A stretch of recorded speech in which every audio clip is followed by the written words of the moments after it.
ಅತ್ಯಂತ ಪ್ರಾಚೀನ ದೇವಾಲಯಗಳಲ್ಲಿ ಒಂದಾಗಿ ಮಲ್ಪೆಯಿಂದ 2 ಕಿಲೋಮೀಟರ್ ದೂರ, ಉಡುಪಿಯಿಂದ ಸುಮಾರು 5 ಕಿಲೋಮೀಟರ್ ದೂರದಲ್ಲಿರುವ ಸುಂದರ ದೇವಾಲಯವಿದು. ಕ್ರೋಡ ಮುನಿಯ ತಪಸ್ಸಿಗೆ ಒಲಿದು ಹರಿ ಮತ್ತು ಹರರು ಒಂದೇ ದೇಹದಲ್ಲಿ ಸೇರಿಕೊಂಡು ಬಂದ ಪುರಾಣವನ್ನು ಸಾರುವ ಈ ದೇವಾಲಯ ಬಂದ ಭಕ್ತರ ಕಷ್ಟ ನಿವಾರಿಸಿ ಇಷ್ಟಾರ್ಥಗಳನ್ನ ಈಡೇರಿಸುವ ಹರಿಹರ ಕ್ಷೇತ್ರವೆಂದೇ ಪ್ರಸಿದ್ಧಿ ಪಡೆದಿದೆ. ಶಂಕರ ನಾರಾಯಣರೊಂದಿಗೆ ಹಲವು ಗಣಗಳು ಪೂಜಿಸಲ್ಪಡುವ ಈ ಶಕ್ತಿ ಕೇಂದ್ರದ ಪರಿಚಯ ಇಂದಿನ ಸಂಚಿಕೆಯಲ್ಲಿ.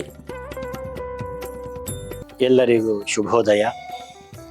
ನಾನು ಡಾಕ್ಟರ್ ಶ್ರೀಕಾಂತ ಬಾಯರಿ, ಬೆಂಗಳೂರಿನ ಪೂರ್ಣಪ್ರಜ್ಞಾ ಸಂಶೋಧನಾ ಮಂದಿರದಲ್ಲಿ ಸಹಾಯಕ ಪ್ರಾಧ್ಯಾಪಕನಾಗಿ ರಿಸರ್ಚ್ ಸೆಂಟರ್ನ ಸಹಾಯಕ ಸಂಶೋಧಕನಾಗಿ ಕೆಲಸವನ್ನು ಮಾಡ್ತಾ ಇದ್ದೇನೆ. ಇದೇ ಕೊಡವೂರಿನ ಅಗ್ರಹಾರದಲ್ಲಿ ಬೆಳೆದಂಥವನು. ನಮ್ಮ ಈ ಕೊಡವೂರು ಶಂಕರನಾರಾಯಣ ದೇವರ ಇತಿಹಾಸ ಬಹಳ ಪುರಾತನವಾದದ್ದು. ಇಲ್ಲಿಯ ದೇವರ ಕಾರಣಿಕ ಶಕ್ತಿ, ದೇವರ ಪರಿವಾರಗಳು ಇದೆಲ್ಲವೂ ಕೂಡ ಎಲ್ಲಿಯೂ ಕೂಡ ನೋಡಲು ಕೇಳಲು ಸಿಗದಂತಹ ಅದ್ಭುತವಾದದ್ದು. ನಿಜವಾಗಿಯೂ ಈ ಊರು ಕ್ರೋಡಾಶ್ರಮ ಅಂತ ಪ್ರಸಿದ್ಧವಾದದ್ದು. ಇವತ್ತಿಗೂ ಅಂಚೆ ಕ್ರೋಡಾಶ್ರಮ ಎಂದೇ ಪ್ರಸಿದ್ಧ. ಈ ಕ್ರೋಡಾಶ್ರಮ ಅಂತ ಹೆಸರು ಬರುವುದಕ್ಕೆ ಮೂಲ ಕಾರಣ, ಈ ಊರಿನ ಈ ಶಂಕರನಾರಾಯಣ ದೇವರು ಇಲ್ಲಿ ಬಂದು ನಿಲ್ಲಲು ಕಾರಣಪುರುಷರಾಗಿರತಕ್ಕಂತಹ ಮೂಲ ಪುರುಷರಾಗಿರತಕ್ಕಂತಹ ಕ್ರೋಡಮುನಿಗಳ ಒಂದು ಸಾಧನೆಗೆ ಈ ಊರು ಕ್ರೋಡಾಶ್ರಮ ಅಂತ ಆಗಿದೆ. ಕ್ರೋಡಮುನಿಯ ತಪಸ್ಸಿಗೆ ಒಲಿದು ಹರಿ ಮತ್ತು ಹರ ಅವರಿಬ್ಬರು ಒಂದೇ ದೇಹದಲ್ಲಿ 2 ವ್ಯಕ್ತಿಗಳು ಸೇರಿಕೊಂಡು ಬಂದಂತಹ ಒಂದು ಕ್ಷೇತ್ರ ಇದು. ಇದು ಬಹಳ ಪುರಾತನವಾಗಿರತಕ್ಕಂತಹ ದೇವಸ್ಥಾನ. ಇದಕ್ಕೆ ಮಹತೋಭಾರ ಶಂಕರನಾರಾಯಣ ದೇವಸ್ಥಾನ ಎಂದು ಹೆಸರು. ಕ್ರೋಡಮುನಿಯ ಆಶಯದಂತೆ ಹರಿಹರರು ಲಿಂಗ ರೂಪದಿಂದ ಈ ಕ್ಷೇತ್ರದಲ್ಲಿ ನೆಲೆಸ್ತಾರೆ. ಅವರು ಅಲ್ಲಿಗೆ ಸಹಾಯಕ್ಕೆ ಬಂದ ಆ ಪರಿವಾರ ಗಣದವರೂ ಕೂಡ ಇಲ್ಲಿಯೇ ಭಗವಂತನ ಪರಿಚಾರಕರಾಗಿ ಅವರು ಇಲ್ಲಿ ನೆಲೆಸ್ತಾರೆ. ಕಾಲಕ್ರಮೇಣ ಆ 2 ಲಿಂಗಗಳು ಭೂಗರ್ಭವಾಗಿ ಅದು ಅಡಿಗೆ ಹೋಗಿ ಹೋಗಿ ಬಾವಿಯ ಒಳಗೆ ಹೂತಿ ಹೋಗ್ತದೆ. ಒಮ್ಮೆ ಈ ಬಾವಿಯ ಮೇಲೆಲ್ಲ ಹುತ್ತ ಬೆಳೆದಿದೆ. ಇಲ್ಲಿಯೇ ಸಮೀಪದ ಕಾನಂಗಿ ಅಂತ ಒಂದು ಗ್ರಾಮ. ಅಲ್ಲಿ ಒಬ್ಬರು ರಾಯರು, ಅವರ ಮನೆಯ ಹಸು ಏನು ಮಾಡಿದ್ರು ಕೂಡ ಕೆಚ್ಚಲಲ್ಲಿ ಬೆಳಿಗ್ಗೆ ಒಳ್ಳೆಯ ಹಾಲಿರ್ತದೆ, ಆದರೆ ಸಾಯಂಕಾಲ ಬರಬೇಕಾದ್ರೆ ಕೆಚ್ಚಲಲ್ಲಿ ಹಾಲು ಇರುವುದಿಲ್ಲ, ಮನೆಯಲ್ಲಿ ಹಾಲು ಕೊಡುವುದಿಲ್ಲ. ಬಹಳ ಆಶ್ಚರ್ಯವಾಗಿ ಹಸು ಕಾಯುವನಿಗೆ ಏನಿದು ನೋಡು ಅಂತ ಹೇಳ್ತಾರೆ ರಾಯರು.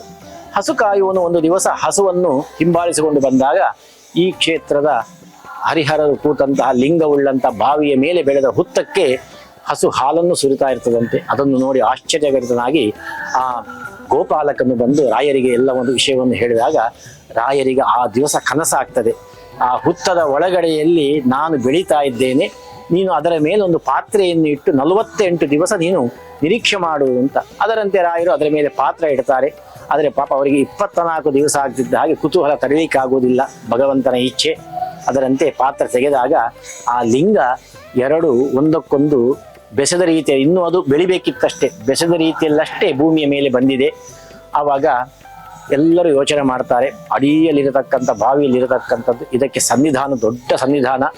ಈ ಬಾವಿಯನ್ನು ಮುಚ್ಚಿ ಅದರ ಮೇಲೆ ನಾವು ಒಂದು ಲಿಂಗ ಸ್ಥಾಪನೆ ಮಾಡೋಣ ಅಂತ ಒಂದು ದೊಡ್ಡ ಲಿಂಗವನ್ನು ಕೆತ್ತಿಡ್ತಾರೆ. ಅಷ್ಟೊತ್ತಿಗೆ ಒಬ್ಬ ಭಕ್ತನಿಗೆ ರಾತ್ರಿ ಕನಸಲ್ಲಿ ಬರ್ತದೆ, ನಾನು ಇಲ್ಲಿಯೇ ಸಮೀಪದ ಪೆರಂಪಳ್ಳಿಯ ಅಶ್ವತ್ಥ ಮರದ ವೃಕ್ಷದ ಆ ಟೊಂಗೆಯಲ್ಲಿ ಬೆಳೆದಿದ್ದೆ, ಅಲ್ಲಿಂದ ನನ್ನನ್ನು ತಗೊಂಡು ಬಂದು ಇಲ್ಲಿ ನೀನು ಇಡಬೇಕು ಅಂತ. ಯಾಕೆಂದರೆ ವೃಕ್ಷಾಣಾಂ ಅಶ್ವತ್ಥೋಹಂ ಅಂತ ಭಗವಂತನ ಮಾತು. ಎಲ್ಲ ವೃಕ್ಷಗಳಲ್ಲಿ ಅಶ್ವತ್ಥ ರೂಪಿಯಾಗಿ ವಿಷ್ಣು ಇದ್ದಾನಂತೆ. ಆ ಅಶ್ವತ್ಥದಲ್ಲಿ ಲಿಂಗರೂಪಿಯಾಗಿ ರುದ್ರದೇವರು ಉದಿಸಿದ್ದಾರೆ. ಅಂದರೆ ಹರಿಹರ ಶಂಕರನಾರಾಯಣರ ಸನ್ನಿಧಾನ ಅಶ್ವತ್ಥದಲ್ಲಿ ಇದೆ ಅಂತ ತೀರ್ಮಾನ ಮಾಡಿ ಆ ಲಿಂಗವನ್ನು ತಂದು ಇಲ್ಲಿ ಪ್ರತಿಷ್ಠೆ ಮಾಡಬೇಕು ಅಂತ ಕನಸಲ್ಲಿ ಬಂದು ಹೇಳಿದಾಗ ಮರು ದಿವಸ ಎಲ್ಲ ಪೆರಂಪಳ್ಳಿಗೆ ಹೋಗಿ ರಾಜನ ಹತ್ತಿರ ನಮಗೆ ಸಮಿತಿಗೋಸ್ಕರವಾಗಿ ಆ ಮರ ಬೇಕು ಅಂತ ಕೇಳಿ ಮರದಲ್ಲಿದ್ದ ಲಿಂಗವನ್ನು ತಗೊಂಡು ಬರ್ತಾರೆ. ಬರುವಾಗ ಆ ಕಡಿಯುವಾಗ ಒಂದು ಬದಿ ತಾಗ್ತದೆ ಅದಕ್ಕೆ.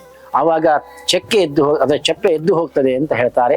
ಅದರಿಂದ ರಕ್ತ ಬರಲಿಕ್ಕೆ ಶುರು ಆಗ್ತದಂತೆ. ಮತ್ತೆಲ್ಲ ಭಕ್ತರು ಪ್ರಾರ್ಥನೆ ಮಾಡಿದಾಗ ರಕ್ತ ನಿತ್ತು ಹೋಗ್ತದೆ. ಇವತ್ತಿಗೂ ಆ ಲಿಂಗದ ಹಿಂಭಾಗ ಒಂದು ಚಪ್ಪೆ ಎದ್ದು ಹೋದ ಹಾಗೆ ಇದೆ. ಅಂತಹ ಲಿಂಗವನ್ನು ತಂದು ಮರುದಿವಸ ಪ್ರತಿಷ್ಠೆ ಮಾಡ್ತಾರೆ. ಅಷ್ಟೊತ್ತಿಗೆ ರಾಜನಿಗೆ ಗೊತ್ತಾಗ್ತದೆ, ನನ್ನ ಊರಿಂದ ಲಿಂಗ ತಗೊಂಡು ಹೋಗಿದ್ದಾರೆ ಅಂತ. ಸಿಟ್ಟಿನಿಂದ ಬಂದು ಲಿಂಗವನ್ನು ತಿರುಗಿ ಕೊಡಿ ಅಂತ ಕೇಳ್ತಾನೆ. ಅಷ್ಟೊತ್ತಿಗೆ ಇಲ್ಲಿ ಪ್ರತಿಷ್ಠೆ ಆಗಿರ್ತದೆ. ಆವಾಗ ಇನ್ನೊಂದು ಏನು ಪ್ರತಿಷ್ಠೆ ಮಾಡ್ಲಿಕ್ಕೋಸ್ಕರ ಇಟ್ಟ ಲಿಂಗ ಅದನ್ನು ಕೊಡ್ತಾರೆ ರಾಜನಿಗೆ. ನನಗೆ ಈ ಲಿಂಗ ಬೇಡ ಅಂತ ಇಲ್ಲಿದ್ದ ಸಂಪತ್ತನ್ನೆಲ್ಲ ದೋಚಿಕೊಂಡು ಹೋಗ್ತಾನೆ. ಕೊನೆಗೆ ಭಕ್ತರು ಆ ಲಿಂಗವನ್ನು ಹಾಗೆ ಇಡುವುದು ಸರಿಯಲ್ಲ ಅಂತ ಈ ದೇವರ ಬಲಭಾಗದಲ್ಲಿ ಹೊರಗಡೆಯಲ್ಲಿ ಪ್ರತಿಷ್ಠೆ ಮಾಡ್ತಾರೆ. ಅದು ಇವತ್ತಿಗೂ ಹೊರಗಡೆಯಲ್ಲಿ ಮಲ್ಲಿಕಾರ್ಜುನ ಎಂಬ ಹೆಸರಿನಿಂದ ಇವತ್ತಿಗೂ ಆ ದೇವಸ್ಥಾನ, ಆ ಲಿಂಗ ನಮಗೆ ಕಾಣಿಸ್ತಾ ಉಂಟು. ಕೊಡವೂರಿನ ಈ ದೇವಸ್ಥಾನದ ಈ ಶಂಕರನಾರಾಯಣ ದೇವಸ್ಥಾನ ಇದು ಮಧ್ವವಿಜಯದಲ್ಲಿ ಕೂಡ ಉಲ್ಲೇಖವಾಗಿದೆ. ಈ ದೇವರು ಮೂಲವಾಗಿ ಅವತಾರ ಮಾಡುವಾಗ ಅಂದರೆ ಕರರಟ್ಟರ ಸಂಹಾರ ಮಾಡುವಾಗ ಅವರ ಜೊತೆಯಲ್ಲಿ ಬಂದ ಪರಿವಾರ ಗಣ ಅವರು ದೇವರ ಬಲಭಾಗದಲ್ಲಿಯೇ ಗಣಪತಿಯ ಪ್ರತಿಷ್ಠೆ ಆಗಿದೆ, ಎಡಭಾಗದಲ್ಲಿ ದುರ್ಗೆಯ ಪ್ರತಿಷ್ಠೆ ಆಗಿದೆ. ಸ್ವಲ್ಪ ಮುಂದೆ ಬಂದಾಗ ಮತ್ತೆ ಬಲಭಾಗದಲ್ಲಿ ಮುಖ್ಯ ಪ್ರಾಣದೇವರ ಹನುಮಂತ ದೇವರ ಪ್ರತಿಷ್ಠೆ ಆಗಿದೆ, ಎಡಭಾಗದಲ್ಲಿ ರುದ್ರದೇವರ ಪ್ರತಿಷ್ಠೆ. ಹೊರಾಂಗಣಕ್ಕೆ ಬಂದಾಗ ಬಲಬದಿಯಲ್ಲಿ ನಾಗದೇವರು, ಹಾಗೆ ಅಲ್ಲಿಯೇ ಸ್ವಲ್ಪ ಮುಂದೆ ಬಂದಾಗ ಕ್ಷೇತ್ರಪಾಲ, ಹಾಗೆ ಮಲ್ಲಿಕಾರ್ಜುನ ದೇವರ ಗುಡಿ ಇದೆಲ್ಲ ಇದೆ. ಹಾಗೆ ಕೆಲವೊಂದು ಭೂತಗಣಗಳು ಕೂಡ ಅಲ್ಲಿ ಪ್ರತಿಷ್ಠೆಯಾಗಿದೆ. ಹಾಗೆ ಈಚೆ ಬರಬೇಕಾ ರಕ್ತೇಶ್ವರಿಯ ಒಂದು ಸನ್ನಿಧಾನ ಉಂಟು. ಮತ್ತೆ ಅದೇ ತರಹ ಸ್ವಲ್ಪ ಕಂಗನಬೆಟ್ಟು ಅಂತ ಇಲ್ಲಿಂದ 2 ಕಿಲೋಮೀಟರ್ ದೂರ ಅಲ್ಲಿ ಮೂಲವಾಗಿ ಪಂಜುರ್ಲಿಯ ಸನ್ನಿಧಾನ. ಅದನ್ನು ತಂದು ಇಲ್ಲಿಯೇ ಪ್ರಾಂಗಣದಲ್ಲಿಯೇ ಒಂದು ಆಸನದಲ್ಲಿ ಪಂಜುರ್ಲಿಯ ಸನ್ನಿಧಾನವನ್ನು ಕೂಡ ನಿರಂತರವಾಗಿ ಇಲ್ಲಿದೆ. ಪ್ರತಿನಿತ್ಯ ರಾತ್ರಿ ಪಂಜುರ್ಲಿ ಬಂದು ದೇವರನ್ನು ಕಂಡು ಅವನ ಸೇವೆಯನ್ನು ಮಾಡಿ ಹೋಗ್ತಾರೆ ಅಂತ ಐತಿಹ್ಯ ಉಂಟು. ದೇವಸ್ಥಾನದ ಎಡಭಾಗದಲ್ಲಿ ರಾಘವೇಂದ್ರ ಸ್ವಾಮಿಗಳ ಒಂದು ಮೃತ್ತಿಕಾ ವೃಂದಾವನವನ್ನು ಪ್ರತಿಷ್ಠೆ ಮಾಡಿ ಅಲ್ಲಿ ರಾಘವೇಂದ್ರ ದೇವರ ಒಂದು ಗುಡಿಯನ್ನು ಕೂಡ ಪ್ರತಿಷ್ಠೆ ಮಾಡಲಾಗಿದೆ. ಹೀಗೆ ಸುತ್ತಮುತ್ತಲೂ ಕೂಡ ಅನೇಕ ಪರಿವಾರದವರೊಂದಿಗೆ ಕೂಡಿಕೊಂಡು ಶಂಕರನಾರಾಯಣ ದೇವರ ಒಂದು ಶೋಭೆ ಇಲ್ಲಿ ಇದೆ. ಅದರಂತೆ ಈ ದೇವರು ಪಶ್ಚಿಮಕ್ಕೆ ಮುಖವಾಗಿ ಪ್ರತಿಷ್ಠೆಯಾಗಿದೆ. ಹಾಗೆ ಹಿಂಭಾಗದಿಂದ ಒಂದು ಬಾಗಿಲಿನಿಂದ ಪ್ರವೇಶ ಮಾಡಲಿಕ್ಕೂ ಕೂಡ ಇದರಲ್ಲಿ ಅವಕಾಶ ಇದೆ. ಇಂತಹ ಬಹಳ ವಾಸ್ತು ಪ್ರಕಾರವಾಗಿ ಬಹಳ ವಿಶೇಷವಾಗಿರತಕ್ಕಂತಹ ದಕ್ಷಿಣ ಕನ್ನಡದ್ದೇ ಆಗಿರತಕ್ಕಂತಹ ವಾಸ್ತು ಇದು ಎಲ್ಲ ನಂಬಿಕೊಂಡು ಬಂದಂತಹ ಭಕ್ತರಿಗೆ ನಿರಂತರವಾಗಿ ಅನುಗ್ರಹವನ್ನು ಮಾಡ್ತಾ ಇರತಕ್ಕಂತಹ ದೇವಸ್ಥಾನ. ಉಡುಪಿಯ ಈ ಆಸುಪಾಸಿನಲ್ಲಿ ಬಹಳ ಕೃಷ್ಣ ಮಠಕ್ಕೆ ಹಾಗೂ ಸಮುದ್ರಕ್ಕೆ ಬಹಳ ಹತ್ತಿರವಾಗಿರತಕ್ಕಂತಹ ಶಂಕರನಾರಾಯಣ ದೇವಸ್ಥಾನ ಅಂದರೆ ಬಹಳ ಪ್ರಾಚೀನವಾದ ದೇವಸ್ಥಾನ ಅಂದರೆ ಈ ಕೊಡವೂರು ದೇವಸ್ಥಾನ ಅಂತ ನಾವು ಹೇಳಬಹುದು. ಇದು ನಮಗೆಲ್ಲ ಬಹಳ ಹೆಮ್ಮೆಯ ಸಂಗತಿ.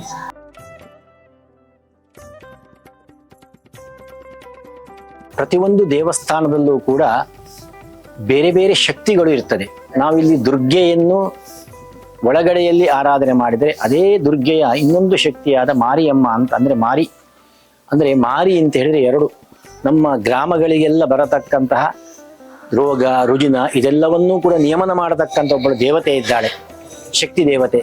ಅವಳನ್ನು ನಾವು ಆರಾಧನೆ ಮಾಡಿದಾಗ ಅವಳು ನಮ್ಮ ಗ್ರಾಮದ ಹೊರಭಾಗದಲ್ಲಿ ಇದ್ದುಕೊಂಡು ಈ ಗ್ರಾಮವನ್ನು ರಕ್ಷಣೆ ಮಾಡ್ತಾ ಇರ್ತಾಳಂತೆ. ಒಂದು ಶಕ್ತಿಯಿಂದ ದೇವಸ್ಥಾನ ಇದ್ದುಕೊಂಡು ರಕ್ಷಣೆ ಮಾಡಿದರೆ ಗ್ರಾಮದ ಹೊರಭಾಗದಲ್ಲಿದ್ದು ಗ್ರಾಮದ ಒಳಗೆ ಯಾವುದೇ ದುಷ್ಟಶಕ್ತಿ ಪ್ರವೇಶ ಮಾಡದ ಹಾಗೆ ತಡೆಯುವಂತಹ ಶಕ್ತಿ. ಅಂತಹ ಶಕ್ತಿಯಲ್ಲಿ ಮಾರಿ ಶಕ್ತಿ ಅಂತ ಆ ಮಾರಿ ದೇವತೆಯ ಗುಡಿ ಈ ಕೊಡವೂರಿನಲ್ಲಿ ಬಹಳ ಪ್ರಸಿದ್ಧವಾದದ್ದು. ಕಲ್ಮಾಡಿಯ ಆ ಸಂಕ ಅಂತ ಒಂದು, ಅಂದ್ರೆ ಕಲ್ಮಾಡಿ ಇಂದ್ರಾಣಿ ನದಿಯ ಆಚೆ ಭಾಗದಲ್ಲಿ, ಈಚೆ ಭಾಗ ಎಲ್ಲ ಕೊಡವೂರು, ಆಚೆ ಭಾಗದಲ್ಲಿ ಏನಿದೆ ಅಲ್ಲಿ ಕಲ್ಮಾಡಿಯ ಆ ಮಾರಿ ದೇವಿಯ ಗುಡಿಯನ್ನು ಕಟ್ಟಿದ್ದಾರೆ.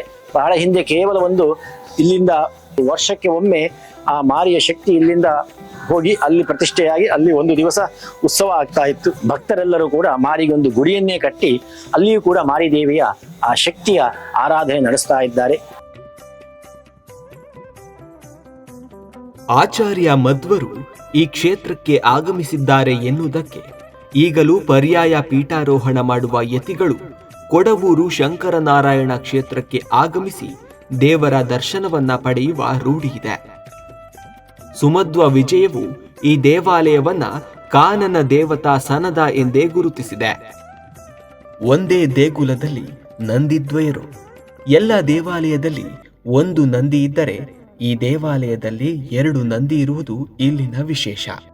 2ನೆಯ ನಂದಿ ಸಮೀಪದ ಉಪ್ಪೂರು ಎಂಬ ಊರಿನಿಂದ ಓಡಿ ಬಂದು ಇಲ್ಲಿ ನಿಂತಿತು ಎಂಬುವ ಐತಿಹ್ಯವಿದೆ.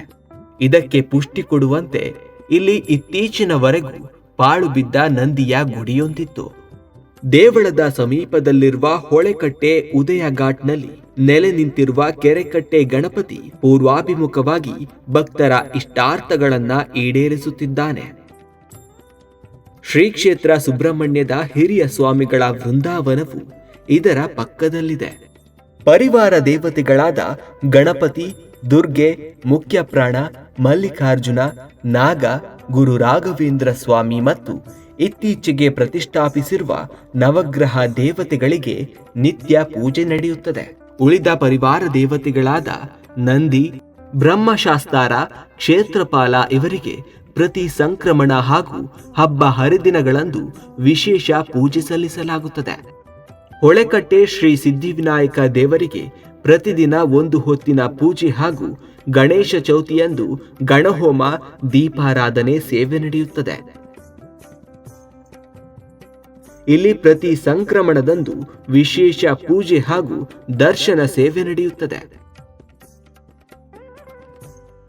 ಇನ್ನು ಕೊಡವೂರಿಗೆ ತಲುಪಲು ಉಡುಪಿಯಿಂದ ಸುಸಜ್ಜಿತ ಬಸ್ ಸೌಕರ್ಯವಿದೆ. ಉಡುಪಿ ಮಲ್ಪೆ ಕೊಡವೂರು, ಉಡುಪಿ ಆದಿ ಉಡುಪಿ, ಮೂಡಬೆಟ್ಟು ಕೊಡವೂರು, ಉಡುಪಿ ಕಲ್ಯಾಣಪುರ ಕೊಡವೂರು ಹೀಗೆ 3 ಮಾರ್ಗಗಳಿಂದ ಬಸ್ ಸೌಕರ್ಯವಿದೆ. ನನ್ನ ಹೆಸರು ಸಾಧು ಸಾಲಿಯನ್ನು, ವ್ಯವಸ್ಥಾನ ಸಮಿತಿಯ ಅಧ್ಯಕ್ಷರು, ಕೊಡವೂರು ದೇವಸ್ಥಾನ. ನಾವು ಬಂದು ಒಂದು 2.5-3 ವರ್ಷ ಆಗ್ತಾ ಉಂಟು. ಇನ್ನು ಒಳ್ಳೆ ಇದು ಇಂಪ್ರೂವ್ಮೆಂಟ್ ಎಲ್ಲ ತುಂಬ ಮಾಡಿದ್ದೇವೆ. ಸುಮಾರು 1.5 ಕೋಟಿ ಎಲ್ಲ ಖರ್ಚು ಮಾಡಿದ್ದೇವೆ ನಾವು. ಇನ್ನು ಮುಂದೆ ಮಾಡಲಿಕ್ಕೆ ಉಂಟು. ಇನ್ನೊಂದು 5-6 ತಿಂಗಳು ಉಂಟು. ಅವಕಾಶ ಸಿಕ್ಕಿದ್ರೆ ಮತ್ತೆ ಜೀರ್ಣೋದ್ಧಾರ ಮಾಡುವ ಉಂಟು ನಮ್ದು. ನಮಸ್ಕಾರ, ನಾನು ಸುಧೀರ್ ರಾವ್ ಕೊಡವೂರು, ವ್ಯವಸ್ಥಾಪನಾ ಸಮಿತಿ ಶ್ರೀ ಶಂಕರನಾರಾಯಣ ದೇವಸ್ಥಾನ ಕೊಡವೂರು ಇದರ ಸದಸ್ಯ. ನಮ್ಮ ಅಧ್ಯಕ್ಷರಾದಂತಹ ಸಾಧು ಸಾಲಿಯನ್ ಇವರ ನೇತೃತ್ವದಲ್ಲಿ ನಮ್ಮ ತಂಡ 2021 ಇಸ್ವಿ ಅಕ್ಟೋಬರ್ನಲ್ಲಿ ನಮ್ಮ ಆಡಳಿತದ ಅವಧಿ ಆರಂಭವಾಯಿತು. ಈಗ 2.5 ವರ್ಷದಲ್ಲಿ ಸುಮಾರು ಸಾಧು ಸಾಲಿಯನ್ ಹೇಳಿದ ಹಾಗೆ ಸುಮಾರು 1.5 ಕೋಟಿಗೂ ಅಧಿಕ ಮೊತ್ತದ ಅಭಿವೃದ್ಧಿ ಕಾರ್ಯಗಳನ್ನು ಈಗಾಗಲೇ ನಾವು ಮಾಡಿದ್ದೇವೆ. ಅದು ಯಾವುದೆಲ್ಲ ಅಭಿವೃದ್ಧಿ ಕಾರ್ಯ ಆಯಿತು ಅಂತ ಕೇಳಿದರೆ, ನಮ್ಮ ಒಳಗೆ ಮೃಷ್ಟಾನ್ನಕ್ಕೆ ಪ್ರತಿ ದಿವಸ ಮಧ್ಯಾಹ್ನ ಊಟದ ವ್ಯವಸ್ಥೆ ಇರ್ತದೆ. ಮೃಷ್ಟಾನ್ನದಲ್ಲಿ ದೇವಸ್ಥಾನದ ಚಾಕ್ರಿಯವರಿಗೆ ಅಲ್ಲಿ ಬೇಕಾದಂತಹ ಸುಸಜ್ಜಿತವಾದಂತಹ ಅಡುಗೆ ಮನೆ ಮತ್ತು ಊಟ ಕುಳಿತುಕೊಳ್ಳುವ ಜಾಗದ ನವೀಕರಣ, ಅದೇ ರೀತಿ ನಮ್ಮ ಹೊರಗಿನ ನಿತ್ಯ ವಿಶೇಷಗಳಾದಾಗ ಉಪಯೋಗಿಸುವಂತಹ ಅಡುಗೆ ಮನೆಯ ನವೀಕರಣ, ನಮ್ಮ ವ್ಯವಸ್ಥಾಪನಾ ಸಮಿತಿಗೆ ಒಂದು ಆಡಳಿತ ಮಂಡಳಿಯ ಕಚೇರಿಯನ್ನ ಮಾಡಿಕೊಂಡು, ಆಮೇಲೆ ವಸಂತ ಮಂಟಪದ ಸಂಪೂರ್ಣ ನವೀಕರಣ ಮಾಡಿ ಸುಮಾರು ಒಂದು 50 ಲಕ್ಷ ರೂಪಾಯಿ ವೆಚ್ಚದಲ್ಲಿ ಈಗಾಗಲೇ ಮಾಡಿದ್ದೇವೆ. ಆ ನಂತರ ನಮ್ಮ ದೇವರಿಗೆ ಒಂದು 4 ಲಕ್ಷ ರೂಪಾಯಿ ವೆಚ್ಚದಲ್ಲಿ ಬೆಳ್ಳಿಯ ಒಂದು ಮಂಟಪವನ್ನು ನಿರ್ಮಿಸಿ ಅರ್ಪಿಸಿದ್ದೇವೆ. ದೇವರಿಗೆ ಈ ಹಿಂದಿನ ಆಡಳಿತ ಮಂಡಳಿಗಳು ತುಂಬ ಡೆವಲಪ್ಮೆಂಟ್ ವರ್ಕ್ಗಳನ್ನು ಮಾಡಿದ್ದಾರೆ. ಅದರೊಂದಿಗೆ ಅದಕ್ಕೆ ಪೂರಕವಾಗಿ ಮತ್ತಷ್ಟು ಕೆಲಸಗಳನ್ನು ಮಾಡಿದ್ದೇವೆ. ದೇವಸ್ಥಾನದ 3 ಸುತ್ತದ ಹೊರಗಿನ ಪೌಳಿಯನ್ನು ಅದನ್ನು ನವೀಕರಣ ಸುಮಾರು ಒಂದು 75 ಲಕ್ಷ ರೂಪಾಯಿ ವೆಚ್ಚದಲ್ಲಿ ಅದನ್ನು ನವೀಕರಣ ಮಾಡಿ, ಆಮೇಲೆ ದೇವರಿಗೆ ನಿತ್ಯ ಪೂಜೆಗೆ ಬೇಕಾದಂತಹ ಬೆಳ್ಳಿಯ ಸಾಮಗ್ರಿಗಳು, ಅದು ಆರತಿ ಇರ್ಬೋದು, ಬೆಳ್ಳಿ ತಟ್ಟೆಗಳಿರ್ಬೋದು, ಸುಮಾರು ಒಂದು 5 ಲಕ್ಷ ರೂಪಾಯಿ ವೆಚ್ಚದಲ್ಲಿ ದಾನಿಗಳ ಸಹಾಯದಿಂದ ಅದನ್ನು ಈಗಾಗಲೇ ನಾವು ಮಾಡಿದ್ದೇವೆ.